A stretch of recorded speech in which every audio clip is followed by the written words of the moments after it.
Hello everyone, welcome to NESM. সকলোকে NESM লৈ স্বাগতম জনাইছো। আশা কৰো সকলোৱে যিসকলে গেট 3 HS লেভেলৰ আৰু গ্ৰেজুৱেট লেভেলৰ ড্ৰাইভাৰ পোষ্টৰ এক্সাম দিলা, আশা কৰো সকলোৰে নিশ্চয় ভাল হৈছে। এতিয়া যিসকলে নতুনকৈ চতুৰ্থ বৰ্গৰ পৰীক্ষাৰ বাবে আবেদন কৰিছিলা, তোমালোকৰ পৰীক্ষালৈ মাজত মাত্ৰ 25টা দিন।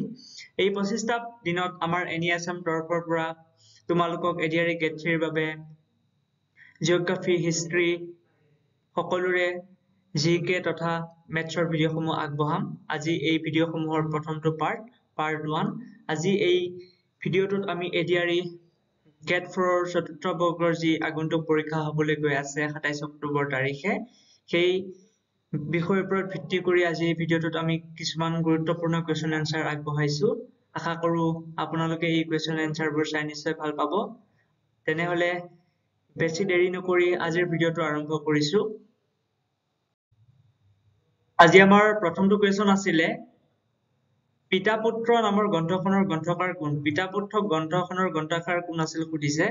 ইয়াত ৰাইট এনচাৰটো কি হ'ব?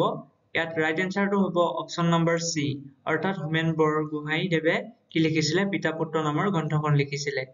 যোৱা পৰীক্ষাসমূহত পেপাৰ এনালাইচিছ কৰোঁতে আমাৰ সাহিত্যিকে কোনে কোনখন গ্ৰন্থ লিখিছিলে, কাৰ দ্বাৰা ৰচিত, কাৰ ৰচিত নহয়, এনেকুৱা ধৰণৰ কুৱেশ্যন অহা দেখা গৈছে। সেই ওপৰতে ভিত্তি কৰি আজিৰ এই গ্ৰন্থ তথা বিভিন্ন দেশৰ কেপিটেল, কাৰেঞ্চিৰ বিষয়ে ভিডিঅ'টোত লৈ আহিছো।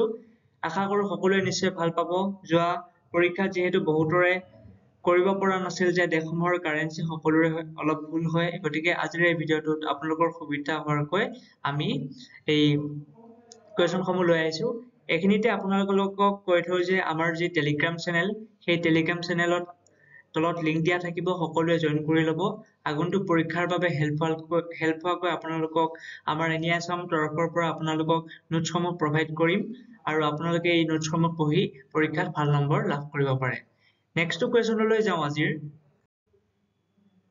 এই কুৱেশ্যনটোত আমাক দিয়া আছে যে what is the capital of Afghanistan? যে আফগানিস্তানৰ কেপিটেল কোন বা কি হয় আফগানিস্তানৰ কেপিটেল?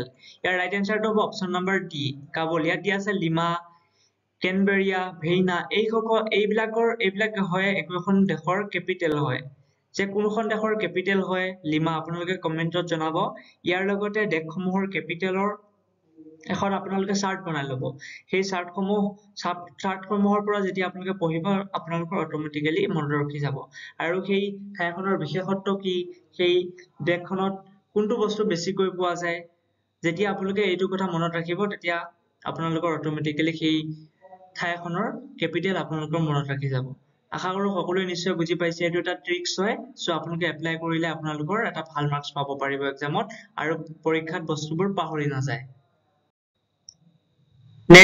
নেক্সট কুৱেশ্যন আমাৰ দিয়া আছে যে what is the capital of Australia? যে অষ্ট্ৰেলিয়াৰ কেপিটেল কি? অষ্ট্ৰেলিয়াৰ কেপিটেল কি হ'ব? ইয়াত অপচনত আছে এথেন্স। এথেন্স কোন চহৰৰ ৰাজধানী? নিশ্চয় জানেই আপোনালোকে। বগোটা আছে, বাৰ্লিন আছে। ইয়াৰ ৰাইট এনচাৰটো হ'ব অপচন নম্বৰ ডি, অৰ্থাৎ কেনবেৰা। চ' সকলোৱে আশা কৰো নিশ্চয় বুজি পাইছে। নেক্সট কুৱেশ্যনলৈ যাওঁ। এইটো কুৱেশ্যনত আমাক দিয়া আছে যে শিলভদ্ৰ কোন ব্যক্তিৰ ছদ্মনাম? যে শিলভদ্ৰ কোন ব্যক্তিৰ সৰ্বনাম? আমাৰ তলত যে ছদ্মনামটোৰ কথা সুধিছে, তলত আমাৰ অপচন কেইটামান দিয়া আছে। এই অপচন কেইটাৰ ভিতৰত কোনটো শুদ্ধ হ'ব? অপচন এত আছে আমাৰ ভৱানন্দ দত্ত, অপচন বিত আছে সত্যনাথ বৰা আৰু অপচন ডিত আছে ৰেৱতী মোহন দত্ত চৌধুৰী, অৰ্থাৎ অপচন চি টো ইয়াৰ ৰাইট এনচাৰ হয়। ৰেৱতী মোহন দত্ত চৌধুৰী দেৱৰ ছদ্মনাম কি? ছদ্মনাম হৈছে শিলভদ্ৰ। এই কুৱেশ্যনটোৰ পৰা আপোনালোকে কি বুজিলে? যে ইয়াৰ পৰা আমি বুজিব পাৰো যে আগৰ পেপাৰবোৰত আমি এনালাইচিছ কৰি যিহেতু কুৱেশ্যনসমূহ আগবঢ়াইছো, চ' আগৰ গেট 4 পেপাৰত এনেকুৱা ধৰণৰ ছদ্মনাম, ব্যক্তিসকলৰ ছদ্মনাম সোধা দেখা গৈছে। গতিকে এই ছদ্মনামবোৰ আপোনালোকে চাবলৈ নাপাহৰিব, অন্যথা পৰীক্ষাত মাৰ্কছটো হেৰুৱাব পাৰে। গতিকে মাৰ্কছটো যাতে নেহেৰুৱাই, এটা কম্পিটিটিভ এক্সামৰ বাবে 1 নম্বৰ এটাও বহুত। গতিকে তেনে ক্ষেত্ৰত আপোনালোকৰ যদি নভবাকে 4 বা 5 নম্বৰ এটা যায়গৈ, আপোনালোকৰ চাকৰিৰ ক্ষেত্ৰত যথেষ্ট বাধা আহিব। আৰু কাট অফটো জানেই আজিকালি কিমান হাই হয়। গতিকে আপোনালোকৰ যাতে ভুল নহয়, সেইবাবে এই ভিডিঅ'টোত আমি কথাখিনি কৈ দিছো। আশা কৰো সকলোৱে নিশ্চয় বুজি পাইছে। নেক্সট কুৱেশ্যনলৈ যাওঁ। ইয়াত দিয়া আছে যে শংকৰদেৱৰ প্ৰথম কাব্য গ্ৰন্থখনৰ নাম কি? যে শংকৰদেৱৰ প্ৰথম কাব্যগ্ৰন্থখনৰ নাম হৈছে হৰিশ্চন্দ্ৰ উপাখ্যান সকলোৱে নিশ্চয় গম পাইছে হৰিশ্চন্দ্ৰ উপাখ্যান হ'ব আৰু শংকৰদেৱৰ যদি আপোনালোক কীৰ্তিস্তম্ভ সোধে যে শংকৰদেৱৰ কীৰ্তিস্তম্ভ কি সাহিত্যক জীৱনৰ কীৰ্তিস্তম্ভ হৈছে নামঘোষা হৈছে তেখেতৰ সাহিত্যক জীৱনৰ কীৰ্তিস্তম্ভ আশা কৰো সকলোৱে নিশ্চয় বুজি পাইছে নেক্সট কোৱেশ্যনলৈ আমি আগবাঢ়ো নেক্সট কোৱেশ্যন আমাক দিয়া আছে অন্তৰীপৰ ৰচক কোন সত্যনাথ বৰা হয় নেকি নে ভবেন্দ্ৰনাথ শইকীয়া হয় নেকি নে হেমচন্দ্ৰ বৰুৱা নে হেম বৰা ইয়াৰ ভিতৰত ৰাইট এনসাৰটো হ'ব ভবেন্দ্ৰনাথ শইকীয়া অৰ্থাৎ অপচন নম্বৰ বি হয় ইয়াৰ ৰাইট এনসাৰ গতিকে আপোনালোকে যোৱা পৰীক্ষাত দেখা পাইছে যে কোনখন গ্ৰন্থ কোনে লিখিছিল এনেকুৱা ধৰণৰ কোৱেশ্যন আহিছে গতিকে এই ওপৰত ভিত্তি কৰি আজি এই ভিডিঅটোত এই গ্ৰন্থসমূহৰ বিষয়ে অলপ আলোচনা কৰিছো নিশ্চয় আশা কৰো সকলোৱে বুজি পাইছে নেক্সট কোৱেশ্যনলৈ আমি আগবাঢ়ো এইটো কোৱেশ্যনত আমাক দিয়া আছে যে নামঘোষাৰ ৰচক কোন নামঘোষাৰ ৰচক হৈছে মহাপুৰুষ মাধৱদেৱ আৰু যদি সোধে কীৰ্তন ঘোষাৰ ৰচক কোন কীৰ্তন ঘোষাৰ ৰচক হৈছে মহাপুৰুষ শংকৰদেৱ ইয়াৰ লগতে যেহেতু নামঘোষা কোনে লিখিছিলে মাধৱদেৱে লিখিছিলে গতিকে মাধৱদেৱৰ জন্মৰ যি তেখেতৰ সেই জন্মৰ বিষয়ে সেই তেখেতৰ বিষয়ে চাই যাব যে তেখেত ক'ত জন্ম হৈছিল তেখেতৰ পিতৃৰ নাম কি তেখেতৰ মাতৃৰ নাম কি তেখেতৰ সাহিত্যক জীৱনৰ কীৰ্তিস্তম্ভ হল নামঘোষা ইয়াৰ লগতে তেখেতে কিমানটা বৰগীত লিখিছিলে লগতে তেখেতে কি কি ৰচনা কৰিছিলে তেখেতৰ কেইখনমান নাটৰ বিষয় এইসমূহ আপোনালোকে চাই যাব লগতে শংকৰদেৱৰ বিষয়েও চাই যাব শংকৰদেৱৰ বিষয়টো যিহেতু যোৱাবাৰ আমাৰ এডিআৰই গেট 3 কোৱেশ্যন অহা দেখা গৈছিলে যে শংকৰদেৱৰ আইতাকৰ নাম কি আছিল হেৰসতী নিশ্চয় পঢ়াৰ কাৰণে যিসকলে পঢ়িছে সকলোৱে নিশ্চয় পাৰিছে কোৱেশ্যনটো গতিকে নপঢ়া হয় সেই কোৱেশ্যনটো আপোনালোকে এনসাৰ কৰিব নোৱাৰিলে হয় গতিকে নিশ্চয় এইবোৰ বিষয় আপোনালোকে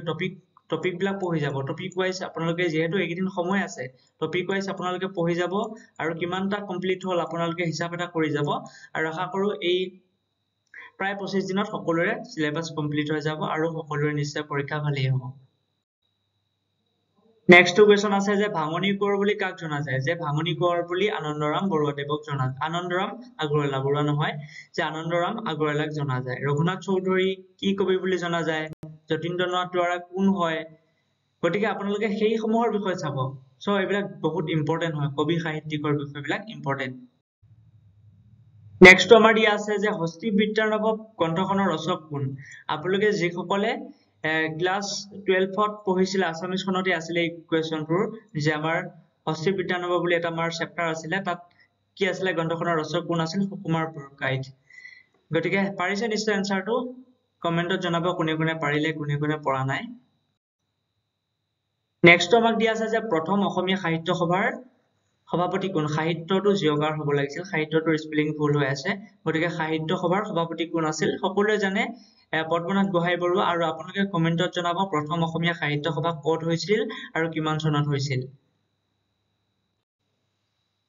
ইয়াৰ নেক্সট কোৱেশ্যন আছে যে প্ৰথম অসমীয়া প্ৰকাশিত অভিধান কোনখন ইয়াৰ ৰাইট এনসাৰটো হ'ব অসমীয়া আৰু ইংৰাজী অভিধান অপচন এ হেমকক কোনে লিখিছিল অসমীয়া অভিধানখন কোনে লিখিছিল এইবোৰৰ বিষয়ে চাব আৰু হেমককখন কোনে লিখিছিলে আপোনালোকে কমেন্টত জনাব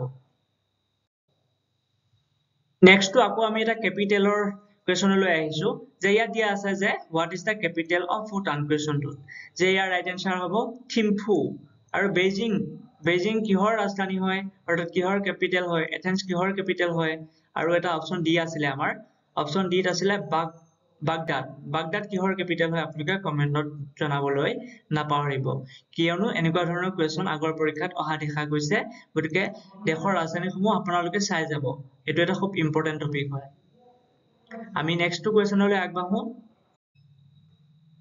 ইয়াৰ নেক্সট কোৱেশ্যন আমাক দিয়া আছে what is da currency of Ukraine যে ইউক্ৰেইনৰ কাৰেন্সি কি আমাৰ ইয়াৰ ৰাইট এনসাৰটো হ'ব হাৰিয়াফনিয়া ইয়াত আছে ডংক আছে ডলাৰ আছে ইউৰো আছে এইবিলাকৰ ভিতৰত অপচন এ হ'ব ইয়াৰ কাৰেক্ট এনসাৰ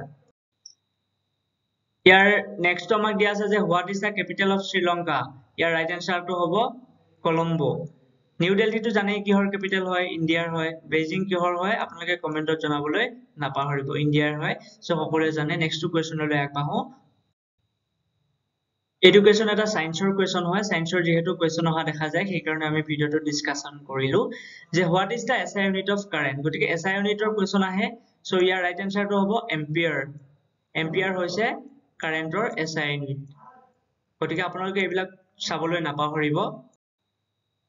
আশা কৰো সকলোৱে এইখিনিলৈ ভিডিঅ'টো চাই কুৱেশ্যন কেইটা চাই নিশ্চয় বুজি পাইছে আৰু ভিডিঅ'টোত কোৱা কথাবিলাক আপোনালোকে নিশ্চয় ভালদৰে বুজি পাইছে আৰু শুনিব।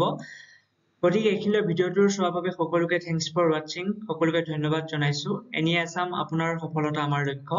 গতিকে পৰীক্ষাত ইয়াৰ পৰাই কুৱেশ্যন বিলাক আহিব আৰু লগতে আপোনালোকে নিজেও সেল্ফ ষ্টাডি কৰিব। তেতিয়াহে পৰীক্ষাত আপোনালোকে ভালদৰে উত্তীৰ্ণ হ'ব পাৰিব। আৰু আমাৰ এনি আছামৰ এইটোৱে লক্ষ্য যে আপোনালোকৰ সফলতাই হৈছে আমাৰ লক্ষ্য।